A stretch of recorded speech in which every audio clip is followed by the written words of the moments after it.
The letter arrived on a Tuesday, its official seal glinting in the afternoon sun. My hands trembled as I opened it, the final paperwork confirming my inheritance from Grandma Rose. After 2 years of battling my mother-in-law's attempts to seize control, justice was finally being served. My name is Sarah Chen, and until 3 years ago, I thought I had a decent relationship with my mother-in-law, Patricia Thompson. That all changed when my beloved grandmother passed away, leaving me her estate worth $4.2 million. I just don't understand why she'd leave everything to you, Patricia had said during the reading of the will, her perfectly manicured nails drumming against the conference room table. After all, you're not even blood family.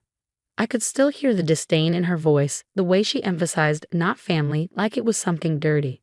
But Grandma Rose hadn't cared about blood relations. She loved me from the moment her grandson Michael brought me home, treating me like the granddaughter she never had.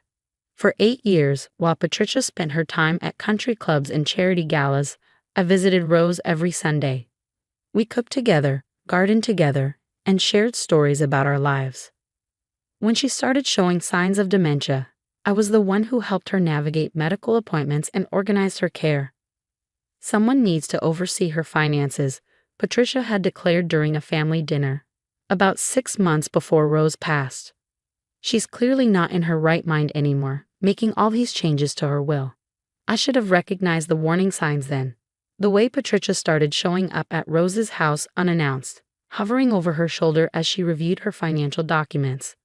But I was too focused on caring for Rose to see the manipulation happening right in front of me. It wasn't until after the funeral that I realized just how far Patricia would go to get her hands on Rose's money. I filed a petition to be named executor of the estate, she announced one morning, walking into my kitchen like she owned it. Given your limited financial experience, it's really for the best. I set down my coffee cup, trying to keep my voice steady.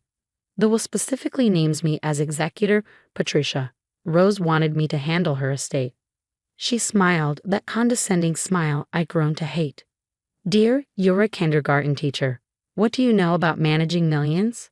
Besides, Rose wasn't in her right mind when she made those changes. We both know that. But what Patricia didn't know was that I'd been preparing for this moment for years.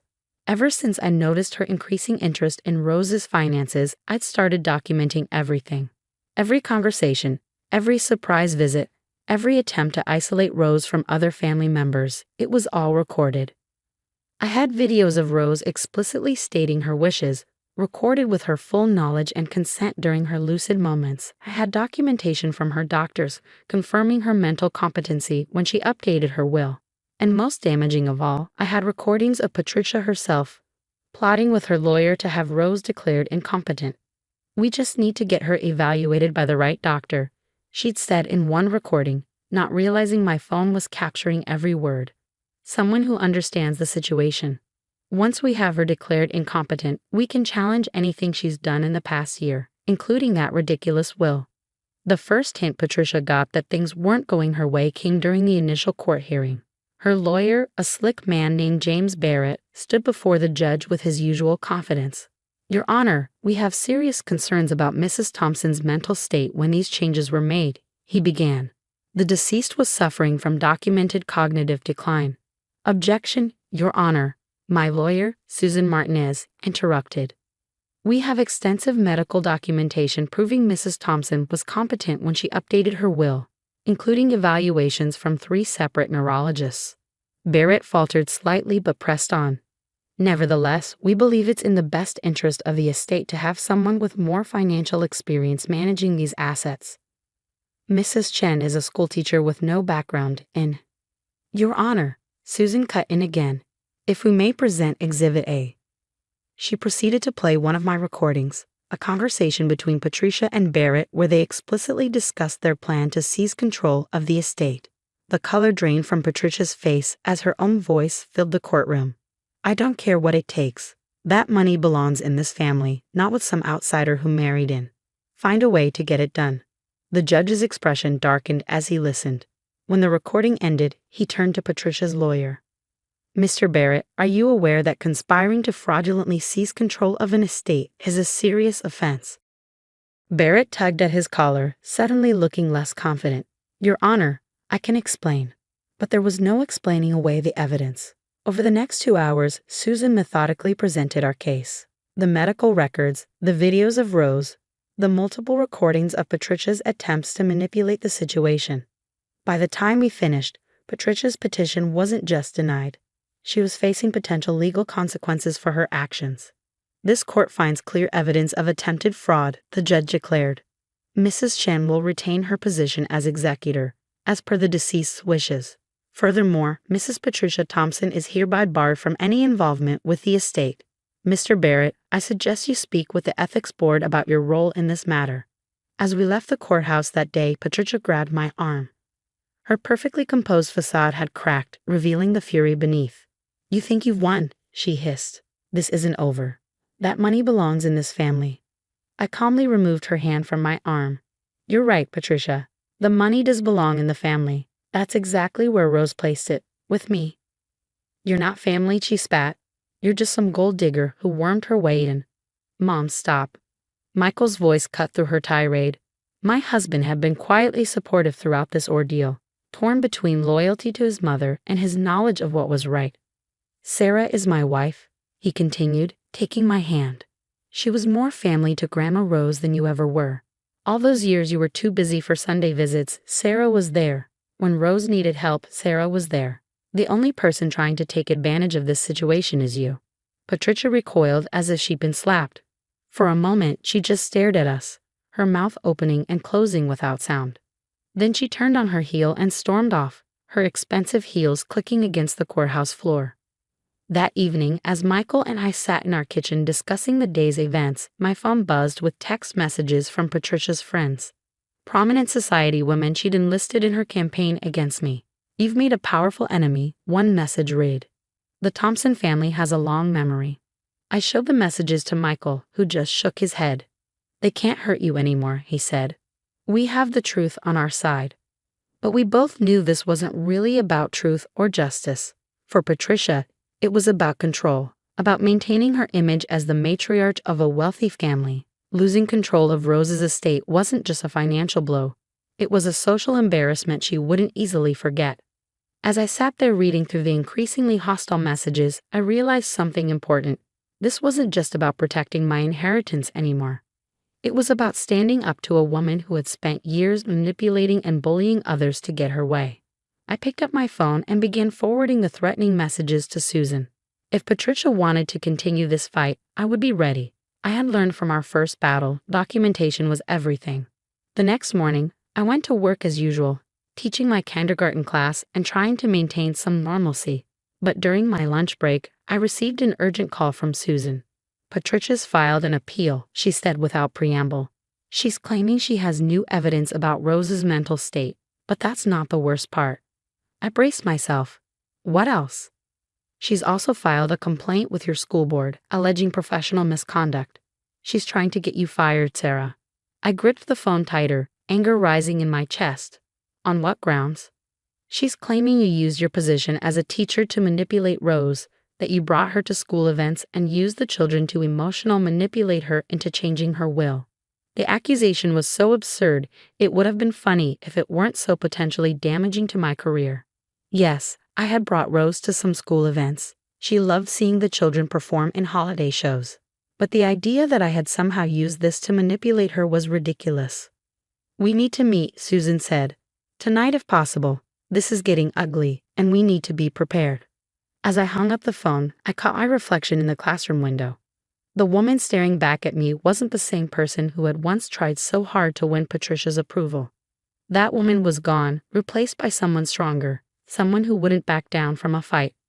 Patricia wanted to play hardball. Fine. But she was about to learn that I had a few more cards left to play, cards that would make her previous humiliation in court look like a minor embarrassment. Patricia's attempt to have me fired backfired spectacularly. The school board called an emergency meeting to review her allegations, but I came prepared. Mrs. Thompson's claims are not only false, they're malicious, Susan stated, presenting the board with a thick folder of evidence. We have signed statements from multiple witnesses, including school staff and parents, confirming that Mrs. Rose Thompson's visits to the school were always appropriate and supervised. But our ace in the hole was a video recording from the previous year's Christmas pageant. There was Rose, sitting in the audience with other grandparents, her face beaming as she watched the children perform. More importantly, the video showed Patricia herself standing at the back of the auditorium, clearly aware of and unbothered by her mother-in-law's presence at school events. If Mrs. Chen was using these events to manipulate Mrs. Rose Thompson, why did he raise concerns at the time? The board chairman asked Patricia directly. She fumbled for an answer, her usual poise cracking. I didn't realize at the time. Didn't realize what? Susan pressed. That your mother-in-law enjoyed spending time with her grandson's wife and her students, or that you could use these innocent visits as ammunition in your vendetta. The board dismissed Patricia's complaint unanimously, but the damage to her reputation was just beginning. The local paper caught wind of the story, and suddenly the Thompson family's dirty laundry was being aired in public. Prominent socialite attempts to frame teacher in inheritance dispute, read the headline. The article detailed Patricia's attempts to seize control of the estate, her false accusations against me, and her history of manipulative behavior. The social fallout was immediate. Patricia's country club friends, the same ones who had been sending me threatening messages, suddenly went silent. Her position on various charity boards became awkward as other members distanced themselves. But Patricia wasn't done fighting. Her appeal of the original court decision moved forward, with her lawyer claiming to have new evidence about Rose's mental state. The new evidence turned out to be testimony from Rose's former housekeeper, Maria, who claimed she had witnessed Rose in states of confusion, unable to recognize family members or remember basic facts. What Patricia didn't know was that I had maintained contact with Maria after Rose's death. The morning of the appeal hearing, Maria walked into court with us, not with Patricia. Mrs. Ramirez, Susan began her questioning. Can you tell us about your recent conversation with Mrs. Patricia Thompson? Maria straightened in her seat. She offered me money to lie, she stated firmly. She wanted me to say Mrs. Rose was confused all the time, but it wasn't true. Yes, sometimes she had bad days, but she always knew who she loved and who truly cared for her. The judge's face darkened as Maria detailed Patricia's attempts to bribe her. When she finished testifying, he turned to Patricia's lawyer. Mr. Barrett, are you aware that suborning perjury is a criminal offense? Barrett, looking increasingly uncomfortable, requested a brief recess. When court resumed 20 minutes later, he announced that his client was withdrawing her appeal. But the judge wasn't finished. Mrs. Thompson, he said, his voice stern, this court takes a very dim view of attempting to corrupt the judicial process. You are hereby fined $50,000 for contempt of court, and I am referring this matter to the district attorney's office for possible criminal charges. Patricia sat there, rigid with shock, as the judge continued. Furthermore, you are ordered to pay all legal fees incurred by Mrs. Chen in defending against this frivolous appeal. Should you attempt any further legal action regarding this estate, you will face additional sanctions. As we left the courthouse for the second time, Patricia was surrounded by reporters. The society pages that had once featured her charity work now carried photos of her trying to shield her face from cameras. That evening, as Michael and I sat in our backyard discussing the day's events, his phone rang. It was his sister Catherine, Patricia's daughter, who had remained neutral throughout the conflict. Mom's had a complete meltdown, she reported. She's locked herself in her room and won't talk to anyone. Dad's talking about taking her to a therapist. Michael sighed heavily. Maybe that's not a bad idea. This obsession with controlling Grandma's money. It's destroyed her reputation, her relationships. And for what? Catherine added. The money was never hers to begin with. Grandma Rose knew exactly what she was doing when she left everything to Sarah. After hanging up, Michael turned to me. I'm sorry, he said softly. Sorry for all of this, for not standing up to her sooner. I took his hand. You did stand up to her when it mattered most. And now maybe she'll finally get the help she needs. Over the next few months, we heard through family members that Patricia had indeed started seeing a therapist. The potential criminal charges were dropped after she agreed to make a substantial donation to a local elder care facility. As for the inheritance, I honored Rose's wishes exactly as she had intended. Half of the money went into a trust for education, both for our future children and for scholarships for underprivileged students.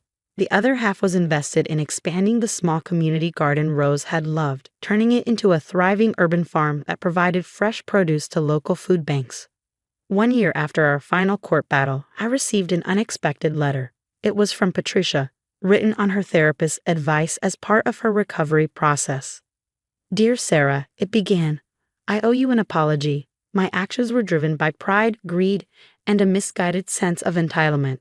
I convinced myself that you were the outsider, the threat to our family's legacy.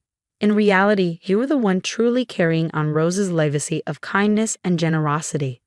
The letter went on for several pages, expressing remorse for her actions and asking for a chance to make amends. It was signed simply, with regret, Patricia. I showed the letter to Michael, who read it carefully. Do you think she means it? He asked. I don't know, I replied honestly, but I'm willing to find out. The following Sunday, exactly 3 years after Rose's passing, we invited Patricia to join us at the community garden.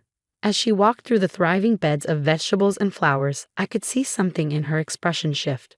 Rose would have loved this, she said quietly, touching a blooming rose bush, one of many I had transplanted from our original garden.